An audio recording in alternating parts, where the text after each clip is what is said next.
Esquerda e direita são as duas faces de uma mesma moeda. E, por ser assim no Brasil, os homens de bem foram adquirindo repugnância pela atividade política. Foram se afastando e dela então se aproximaram aqueles que pertencem à escória da sociedade.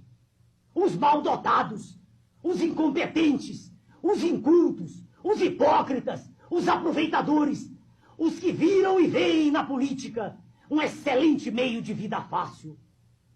E é por tudo isso que estamos nesta situação de desgraça, de miséria cultural e falta de esperança. Esta é a realidade da política brasileira. Meu nome é Enéas. Salve família encarando, aqui quem fala é o Davi e seja muito bem-vindo a mais um dos nossos vídeos.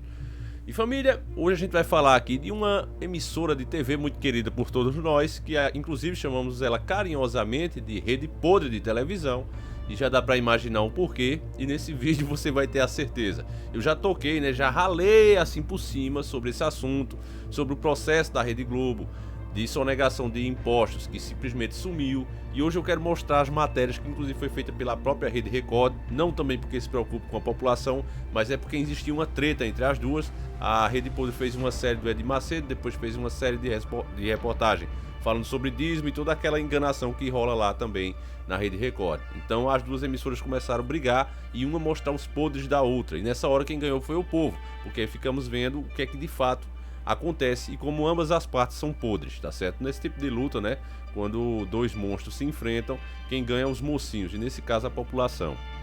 E antes de mostrar os vídeos, eu quero mostrar pra você também, é muito importante, já era pra ter feito isso e sempre alguma coisa atrasa e o vídeo nunca saiu. Aí eu vejo que Deus realmente escreve certo por linhas tortas. Esse é o caso, família. Sabe por quê?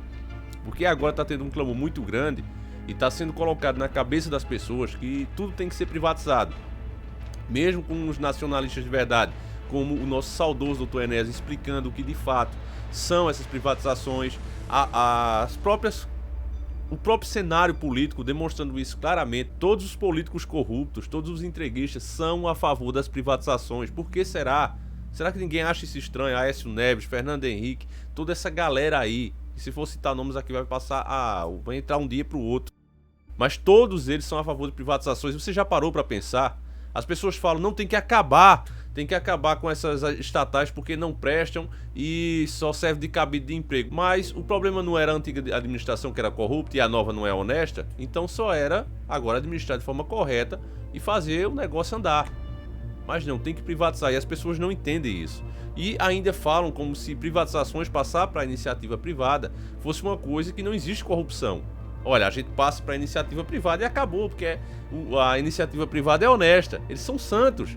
Aqueles santos que existem na Igreja Católica estão todos trabalhando nas iniciativas privadas. Então você veja que é um absurdo. Agora eu vou dizer aqui a realidade para você, irmão. Eu vou mostrar aqui para você, você vai ver um belo exemplo disso, que é uma empresa privada, a Rede Globo, não é? E você vai ver como honesta ela é. E ao mesmo tempo também mostrar para você e provar que todos os corruptos, os políticos querem isso. Sabe por quê, família? Porque quando uma estatal recebe aquele dinheiro, ela apura, eles desviam esse dinheiro. Você sabe que a corrupção no Brasil é grande, o desvio de dinheiro é grande, tudo isso. Mas ainda assim tem que ser inventadas desculpas, tem que ter assinatura, tem que passar pela mão de várias pessoas, deles mesmos, para dividir ali a grana. Mas se for de uma iniciativa privada, o dinheiro, por exemplo, vamos dizer que os Correios fosse meu, eu apurei o dinheiro esse mês, eu dou para quem eu quiser, certo? Supostamente eu dou para quem eu quiser. Mas se eu tiver feito uma pessoa que administrava lá ter me vendido barato, eu digo, olha fulano, até o fim da tua vida eu vou te dar uma mesada. E eu posso dar uma mesada a quem eu quiser, porque a empresa é minha, supostamente é minha, eu não comprei, não paguei. Então se você que tá assistindo aí, ó, me vende os Correios, tu me vende os Correios, eu te dou uma mesada, é problema meu. O dinheiro não é meu, o lucro é meu, eu dou a quem eu quiser. Então fica mais fácil de ter uma corrupção. E é assim que é feito, irmão.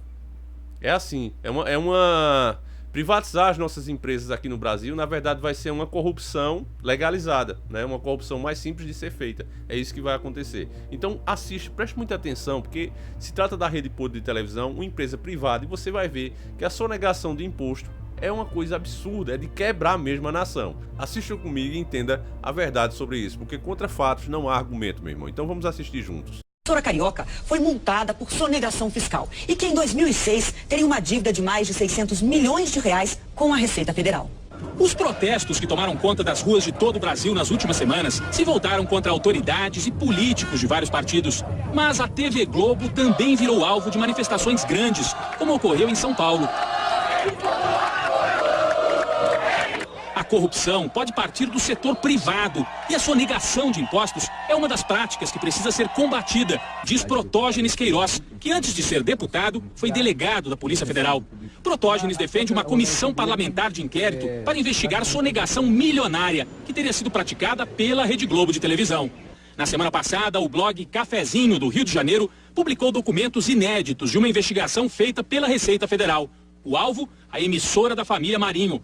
O crime contra o sistema financeiro nacional teria ocorrido em 2002. A Globo é acusada de sonegar 183 milhões de reais. Como aqui os fatos, ao que me parece, na primeira vista, são graves, são muito sérios, merece sim uma comissão parlamentar de inquérito. Os documentos da Receita deixam claro por que a Globo foi investigada.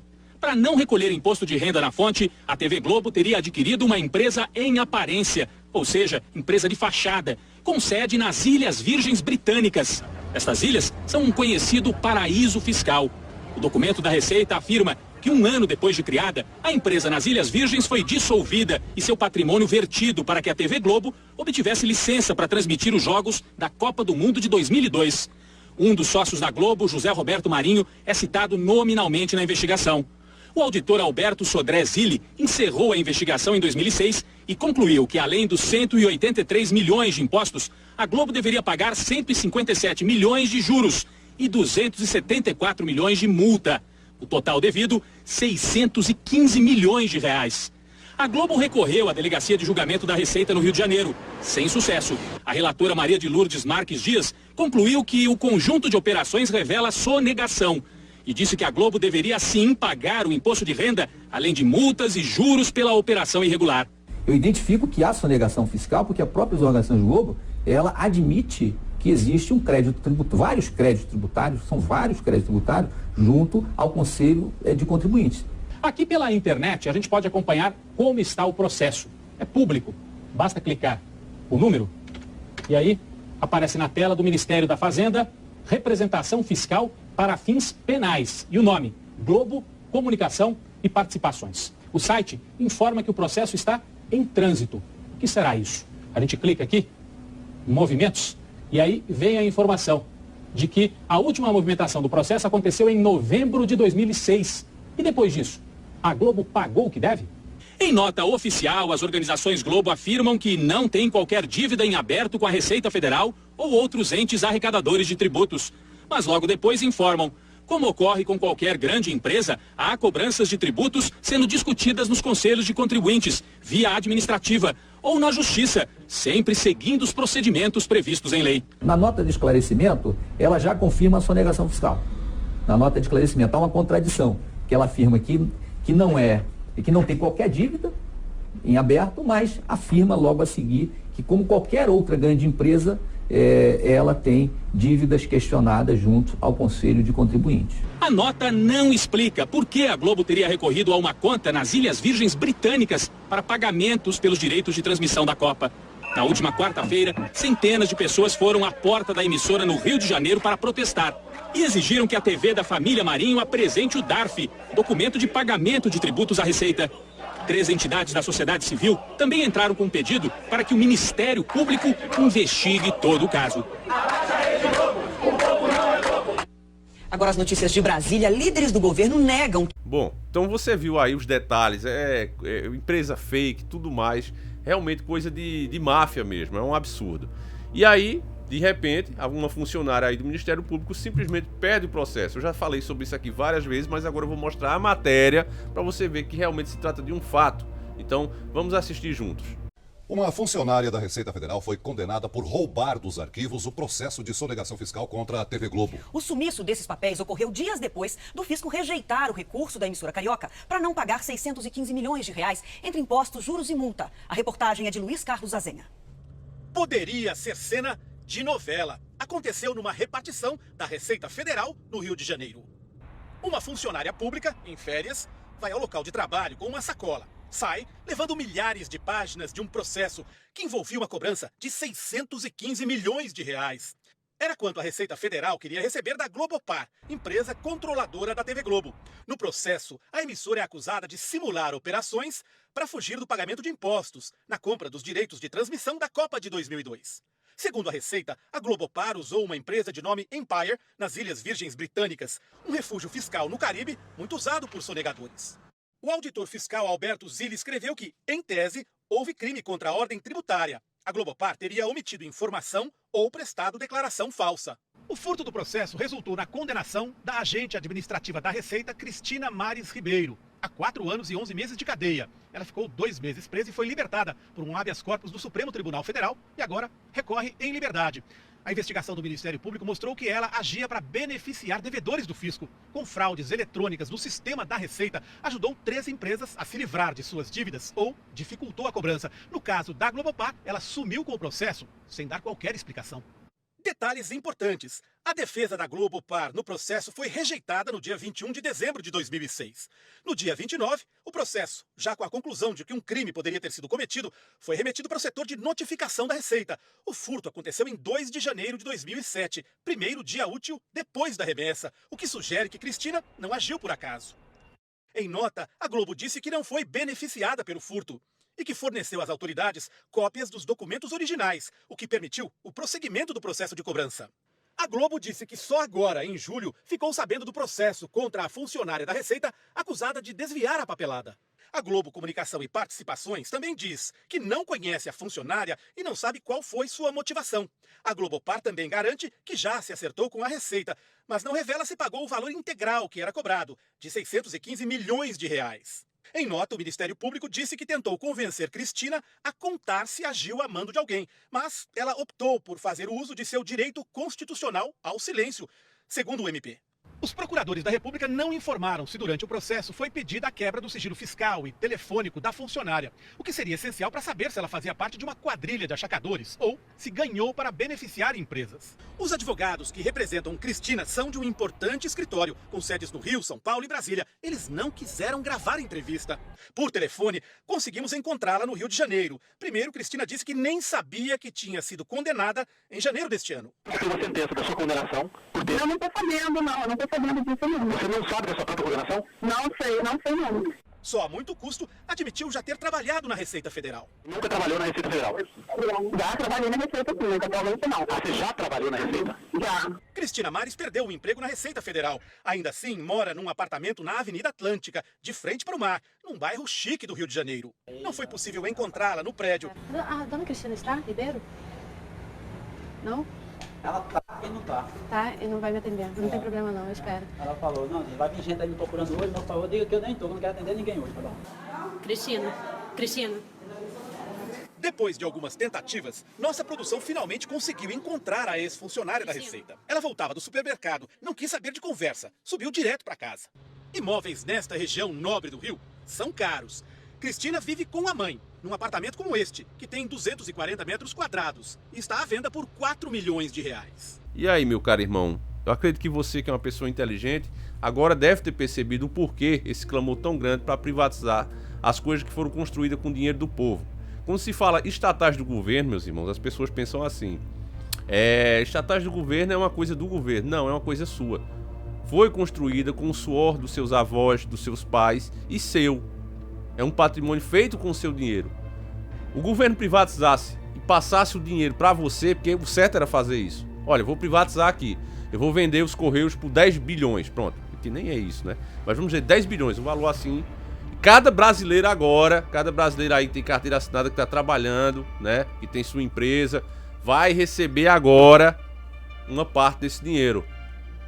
Isso seria o justo, porque se foi construído com o dinheiro do povo, seria justo que a iniciativa privada, que vai ficar com lucro, que deveria virar benefício para o povo, mas agora vai virar lucro no bolso de um grande empresário, então as pessoas deveriam ser indenizadas, ok?